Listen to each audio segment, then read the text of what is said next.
Yo les amis, c'est Anto, j'espère que vous allez bien. Amoureux de la saga Rocky, je suis obligé de vous parler de Creed 3 qui vient tout juste de dévoiler ses premières images avec une première bande-annonce sortie.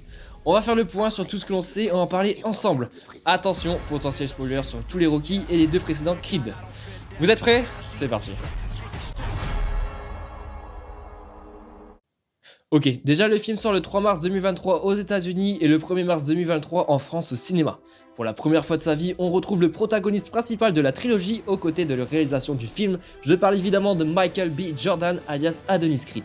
Ce qui fait vraiment une sorte d'hommage ou d'héritage à Rocky car rappelons-le, c'est Sylvester Stallone qui réalisa ses propres films Rocky, pas tous, et je trouve ça vachement beau et que du coup c'est Michael B. Jordan qui réalise, ça rajoute un truc en plus. Évidemment, il est épaulé et aidé par Ryan Coogler et son frère Keenan Coogler, ce sont eux qui sont occupés du premier film ou encore de Black Panther. Du côté du synopsis, on retrouve Adonis Creed quelques années plus tard que le précédent opus, toujours heureux avec sa famille et sa fille qui a bien grandi, et toujours heureux également sur le ring. Un jour, le champion va tomber sur une connaissance du passé sous le nom de Damien Anderson, joué par le futur super vilain des Avengers, le grand prochain Thanos. Je parle évidemment de Jonathan Major.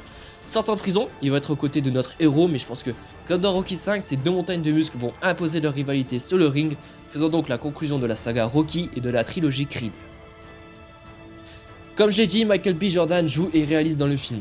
Dans une interview, l'acteur raconte qu'il avait atteint la maturité personnelle et professionnelle pour passer d'acteur à réalisateur, et je pense qu'au vu des images et de l'aide qui lui est proposée, Creed 3 sera pour moi un très bon film. Cependant, on parle de Rocky, de la saga Rocky, mais sans Rocky. En effet, toujours dans une interview, ils ont considéré que ces nouveaux opus sont plus concentrés sur Creed, sur son personnage, et que donc, pour conclure cela, il fallait laisser plus de place que notre Sylvester Stallone. Il faut faire aussi que ce dernier film sera un épisode spécial avec quelques surprises.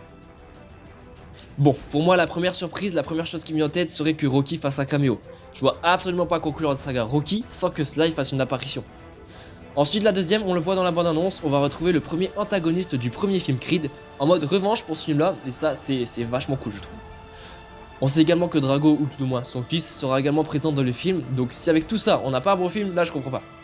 Surtout qu'à mon avis, Michael B. Jordan a dû avoir une responsabilité immense et une pression immense aussi pour réaliser ce Creed 3. Bref, la photographie a l'air sympa, je pense qu'on aura encore des scènes de combat et de plans séquences assez ouf, avec toujours une touche de Rocky dans la musique ou dans les références.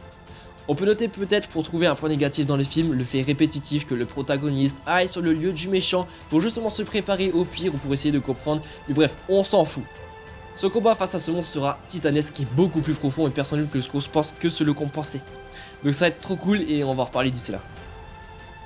Voilà les amis, c'est la fin de cette vidéo, j'espère qu'elle vous aura plu, commentez un maximum, abonnez-vous, lâchez un like et partagez, c'était Anto, à bientôt.